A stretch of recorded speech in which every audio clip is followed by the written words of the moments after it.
అందరికీ జై శ్రీరామ్, జై హనుమాన్. చాలామంది చాలా మాటకు కొంతమందికి అంత చాలా వేడి ఉంది స్వామి, వేడి గురించి జరిగిన మూలిక చెప్పండి. వేడి గురించి ఇంతకుముందు కూడా సిబితిక గురించి చెప్పిన. అంతకంటే నెంబర్ 1గా జల్దీ ఒక 21 డేస్లో వేడి మొత్తం మన బాడీలో శరీరం లోపల వేడి మొత్తం తీసేసేది ఒక చెట్టు ఉన్నది. ఆ చెట్టు వేర్లు తీసుకోవాలి. ఆ చెట్టు వేర్లు తీసుకొని మనం 21 రోజు క్రమం తప్పకుండా ఆవు పాలలో కనుక మంచిగా ఆ వేర్లు తీసుకొని మంచిగా పౌడర్ చేసుకొని తీసుకున్నాం అనుకో, మనకు ఎటువంటి వేడి 21 డేస్ పథ్యం అంటారా, పథ్యం ఏమంటే వేడి వస్తువులు అనేది, వేడి వస్తువులు చికెన్, గుడ్లు, చేపలు ఏదైతే మన శరీరాన్ని వేడి చేస్తుందో అలాంటివి తినొద్దు.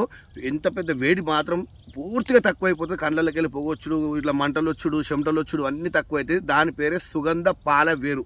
చూపిస్తా చూసుకోండి. వర్షాకాలంలో మీకు ఎక్కడైనా దొరుకుతుంది. ఇట్లా ఇట్లా గట్టి ఇట్లా వేరు వస్తుంది అనమాట.